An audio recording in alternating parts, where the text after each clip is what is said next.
आज के इस ट्यूटोरियल में हम देखेंगे कि सैप S/4HANA में एपी में वेंडर के इनवॉइसेस को हम किस तरह से पार्शली क्लियर कर सकते हैं। सिस्टम को लॉगिन करते हैं। इस ट्यूटोरियल में इस्तेमाल होने वाले तमाम टी कोड्स आप इस वीडियो की डिस्क्रिप्शन में देख सकते हैं। टी कोड में जाते हैं, FBL1N vendor line item report, अपना वेंडर सेलेक्ट करते हैं। मेरा वेंडर है माई वेंडर। तमाम एडवांसेस और इनवॉइसेस को रिव्यू करने के लिए ओपन आइटम्स को सेलेक्ट करते हैं। स्पेशल GL ट्रांजैक्शंस के चेकबॉक्स को चेक करते हैं और रिपोर्ट एग्जीक्यूट करते हैं। यहाँ हम देख सकते हैं कि हमारे पास एक इनवॉइस है 10,000 रुपये का और दो एडवांसेस हैं, एक 7,500 के और एक 2,500 रुपये का। अब हम अपनी सिनेरियो को कवर करने के लिए 10,000 के इनवॉइस को पार्शली क्लियर करेंगे। सबसे पहले हम 7,500 वाली ट्रांजैक्शन क्लियर करेंगे 10,000 के अगेंस्ट, और उसके बाद हम 2,500 की रिमेनिंग अमाउंट को क्लियर करेंगे 10,000 के अगेंस्ट, और देखेंगे कि सप्लायर लेजर में इसका क्या इम्पैक्ट आता है। टी कोड में चलते हैं, F-44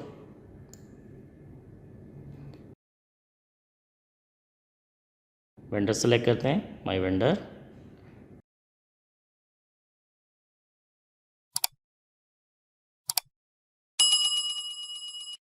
डेट अपडेट कर देते हैं। स्पेशल GL इंडिकेटर ए सेलेक्ट करते हैं फॉर एडवांसेस।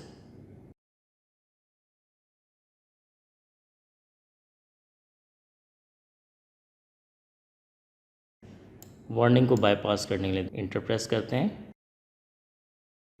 ये सिस्टम ने मुझे दे दिया कि मेरे पास एक इनवॉइस और दो एडवांसेस विजिबल हैं। पार्शल पेमेंट के टैब में जाते हैं। पहले मैं डेबिट एंट्री सेलेक्ट करता हूँ 7,500 की, और फिर क्रेडिट एंट्री सेलेक्ट करता हूँ 10,000 की। सिस्टम हमें दिखा रहा है कि नीचे 2,500 रुपये का डिफरेंस है। पेमेंट अमाउंट में जाके 10,000 रुपये को डबल क्लिक करते हैं। ये ऑटोमेटिकली 7,500 में कन्वर्ट हो गया। हम हाथ से टाइप भी कर सकते हैं। ट्रांजैक्शन को सिमुलेट करते हैं और इसे पोस्ट कर देते हैं। सिस्टम ने क्लियरिंग डॉक्यूमेंट पोस्ट कर दिया जिसका नंबर है 2 का 254। इस डॉक्यूमेंट को डिस्प्ले करते हैं। डॉक्यूमेंट में जाते हैं, डिस्प्ले क्लिक करते हैं। ये हम देख सकते हैं जो डॉक्यूमेंट हमारा पोस्ट हुआ है।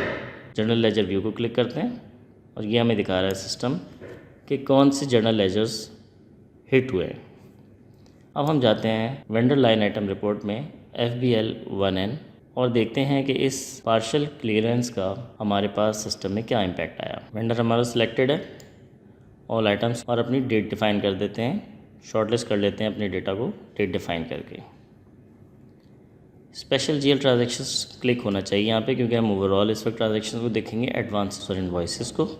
रिपोर्ट एग्जीक्यूट करते हैं। यहाँ हम देख सकते हैं कि सिस्टम ने एक नया डॉक्यूमेंट जनरेट किया क्लियरिंग का 2 का 254, और जिन ट्रांजैक्शंस को इसने फुल क्लियर किया उनके आगे इसने क्लियरिंग डॉक्यूमेंट मार्क कर दिया। जो डॉक्यूमेंट्स इसने पार्शली क्लियर किए हैं उसमें सिस्टम ने असाइनमेंट नंबर को डुप्लीकेट करते हुए जो क्लियर्ड अमाउंट है वो ट्रांसफ़र कर दी और उसे अनक्लियर रखा। टोटल का बैलेंस अभी भी हमारे पास 0 ही डिस्प्ले हो रहा है। अब जब हम इसको कम्प्लीटली क्लियर करेंगे तो हम देखते हैं कि क्या ये तमाम डॉक्यूमेंट्स क्लियर होते हैं या नहीं। दोबारा चलते हैं टी कोड में, F-44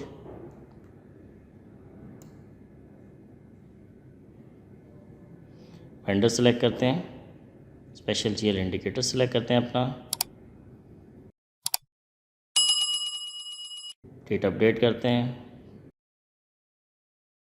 इंटर प्रेस करते हैं वार्निंग बाईपास करने के लिए। यहाँ हम देख सकते हैं सिस्टम हमें दिखा रहा है अब कि मेरे पास एक 2,500 रुपये की ट्रांजैक्शन है और एक 10,000 रुपये की ट्रांजैक्शन है जिसमें हम पार्शल पेमेंट 7,500 की ले चुके हैं क्लियरिंग में। पहले मैं अपने 10,000 को सिलेक्ट करता हूँ। ये इसने दिखा दिया कि 10,000 में से आपके पास 2,500 ही आउटस्टैंडिंग है। 2,500 ले लिया। अब मैं 2,500 की वैल्यू को सिलेक्ट करता हूँ और असाइनमेंट में मेरी वैल्यू 0 हो गई। ट्रांजैक्शन को सिमुलेट करते हैं। इस ट्रांजैक्शन को पोस्ट कर देते हैं।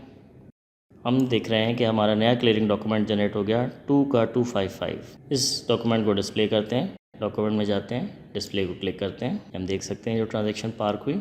जनरल लेजर व्यू भी देखते हैं इसका, कि हमें क्रेडिट डेबिट वैल्यूज़ का पता लग गया किस अकाउंट कोड के अगेंस्ट किया जा रहा है। वेंडर लाइन आइटम रिपोर्ट में जाते हैं FBL1N और देखते हैं कि इसका क्या इम्पैक्ट आया ट्रांजैक्शन का।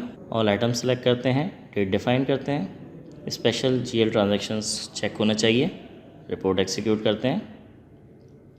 अभी हम देख सकते हैं कि सिस्टम ने तमाम ट्रांजैक्शंस को हमारी क्लियर कर दिया है।